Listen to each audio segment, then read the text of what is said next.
ನೋಡಿ ಮೇಡಮ್, ಅರ್ಧ ಅರ್ಧ ಅರ್ಧ ಕೆ ಜಿ ಚಿಕನ್ನು ತೊಳಿಬೇಕು. ತೊಳ್ಬಿಟ್ಟು ಒಂದು 50 ಗ್ರಾಮ್ ಗಾರ್ಲಿಕ್ ಪೇಸ್ಟು ಹಾಕ್ಬಿಟ್ಟು ಬೇರೆ ಇದು ಪೌಡ್ರ್ ಮಿಕ್ಸ್ ಮಾಡಬೇಕು.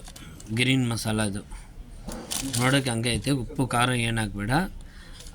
ಅರ್ಧ ಕೆ ಜಿಗೆ 50 ಗ್ರಾಮ್ ಮಸಾಲ ಹಾಕ್ಬಿಟ್ಟು ಬೇರೆ ಮಸಾಲ ಮಿಕ್ಸ್ ಮಾಡ್ಬೋದು. ಈ ಥರ ನೋಡಿ ಅಷ್ಟೇ. ಈ ಥರ ಮಸಾಲ ಮಿಕ್ಸ್ ಮಾಡಿಬಿಟ್ಟು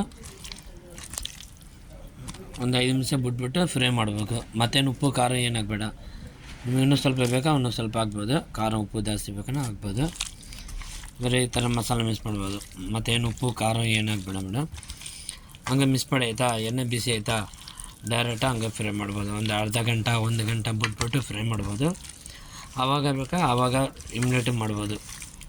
ನೀರು ಹಾಕ್ಬೇಡ ನೀವು. ಆ ತೊಳಿತಾರಲ್ಲ ನೀರೇ ಸಾಕು ನಿಮಗೆ. ನೋಡಿ ಅಷ್ಟೇ, ಗ್ರೀನ್ ಮಸಾಲ ರೆಡಿ ಐತೆ.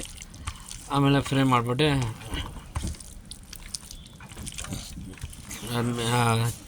ಈರುಳ್ಳಿ ಅದೆಲ್ಲ ಬೇಕನ್ನ ಹಾಕ್ಬಿಟ್ಟು ಹಂಗೆ ತಿನ್ಬೋದು. ಪೆಪ್ಪರ್ ಬೇಕಾ ಪೆಪ್ಪರ್ ಹಾಕ್ಬೋದು ಸ್ವಲ್ಪ ಮೇಲೆ ಫ್ರೈ ಮಾಡಿಬಿಟ್ಟು. ಅಷ್ಟೇ, ಗ್ರೀನ್ ಮಸಾಲ ರೆಡಿ. ಎಣ್ಣೆ ಬಿಸಿ ಒಂದು 20 ನಿಮಿಷ ಬಿಟ್ಬಿಟ್ಟು ಎಣ್ಣೆಲ್ಲ ಫ್ರೈ ಮಾಡ್ತೀನಿ. ಮಾಡಿಬಿಟ್ಟು ವೀಡಿಯೋ ಮಾಡ್ತೀನಿ.